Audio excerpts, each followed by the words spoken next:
Hello again and welcome back. I'm Kasia. I'm joining you today after my second microdosing psilocybin experience, and I wanted to share a little bit about what happened. So this experience was just as magical as the first one.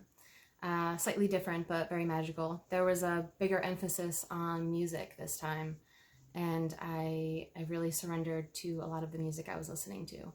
I think I'm going to do a separate video another time about music and its impact, but I'll just keep it short for this one.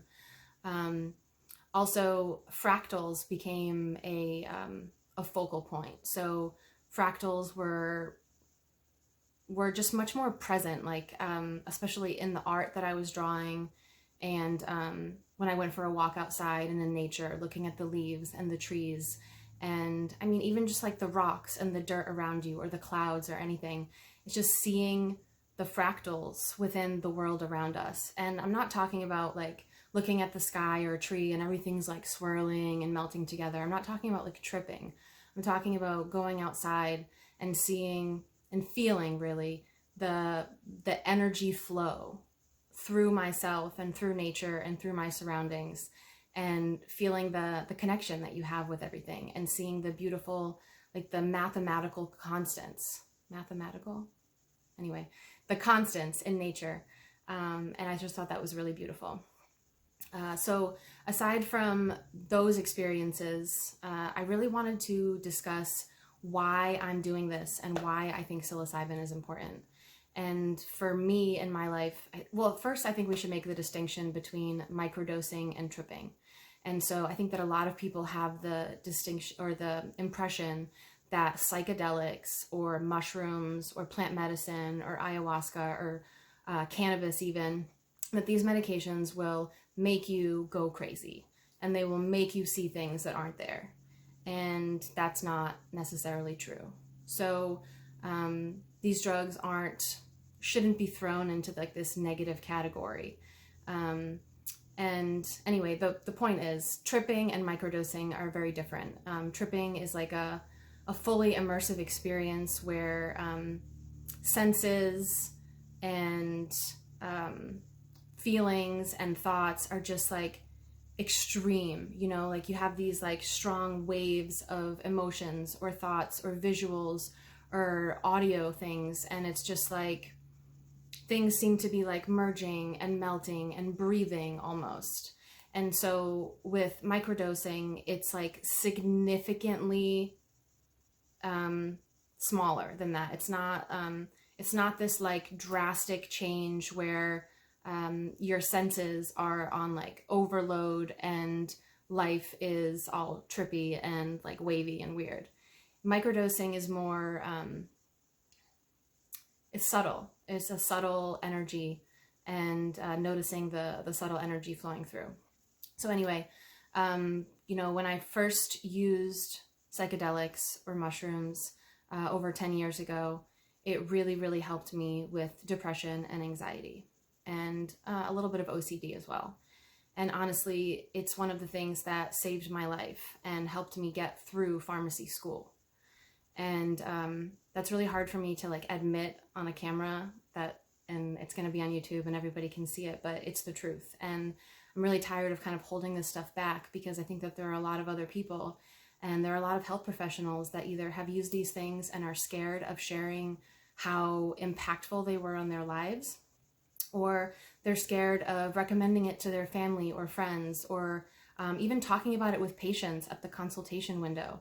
You know, it's a taboo topic, and it doesn't have to be. It's something that's we as human beings and us as like primates before that have been using for literally thousands of years. And again, I'm not saying that everybody should use plant medicine. I'm not saying that you should do it now. I'm not trying to tell you that it's safe for you. I'm just trying to share my experiences and some of the things that I've gone through, so that if and when you decide to do it, to try it, perhaps like you have some experience to go off of, and some like a sounding board. And you can always send me questions, or send me your experiences even. I'd love to hear from some other health professionals that perhaps share some of the same feelings that I do. It'd be cool to connect. Maybe you guys can send me some messages. But anyway, back in the day, it really, really helped with my depression and my anxiety, and it continues to. And more recently, using plant medicine and psychedelics has helped me quit smoking cigarettes. And again, that's like, I can't believe I'm admitting this, you know, online, but it's something that I battled with for like a decade, on and off. And it was something that I would lie to myself about, like, oh, I have this under control. I can quit smoking cigarettes whenever I want. But they took over, and it was like this mind thing where I had a very, very hard time letting them go. And plant medicine helped me tremendously in quitting cigarettes. And so I'm really, really grateful for that.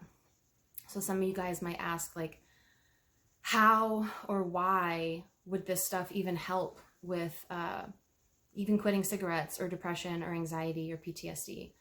And there's a lot of evidence out there. There's a lot of studies that have happened that are going on in major universities and healthcare facilities, and even drug companies that are trying to market this stuff. And there's a lot of data that shows that it can help with neurogenesis and creating new pathways in your brain. And for me, what my personal experience has been,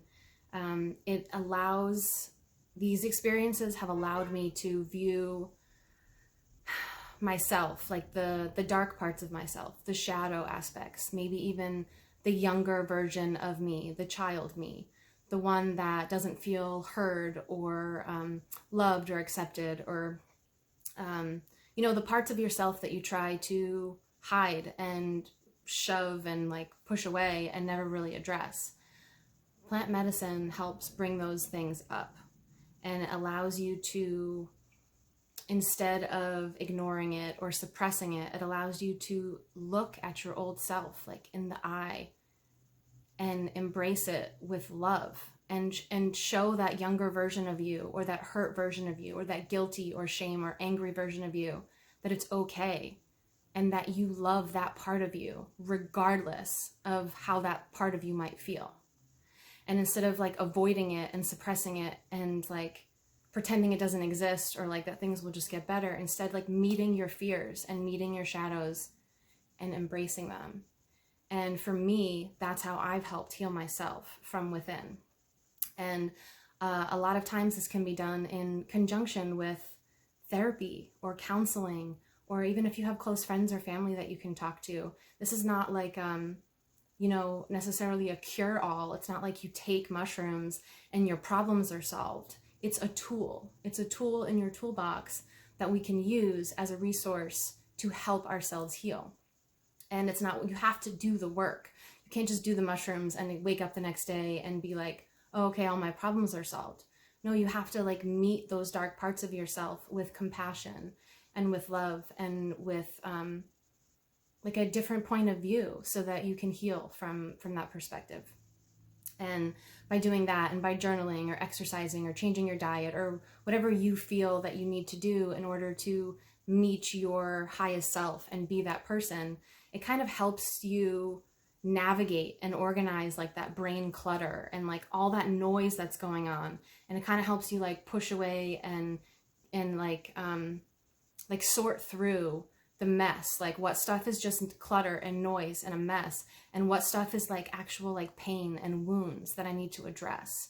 And then you can leave that experience with some clarity, like, okay, this is what I need to work on. This is what I need to put my focus on. And then you integrate it and you learn more about yourself, and you integrate that into your life, and you heal and you grow and you expand. And then sometimes you get to another fork in the road, and sometimes it's a good experience to do again.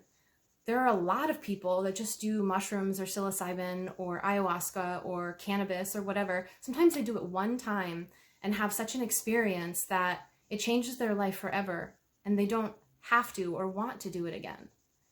And it's really interesting. Some of the studies that have come out have said or have shown that even if somebody perceives the experience as not fun, or like a bad trip or a bad experience when it's over, if you ask that person 6 months, a year, 5, 10 years down the road, whether or not they still feel that way or whether or not they think it impacted their life, the majority of people, even the ones that thought that they had bad trips, felt that that experience helped shape their life in like a positive, opportunistic way. So it's just really interesting. And again, I'm not trying to convince anybody to do these drugs. I'm not trying to tell you that it's safe or to tell you what to do.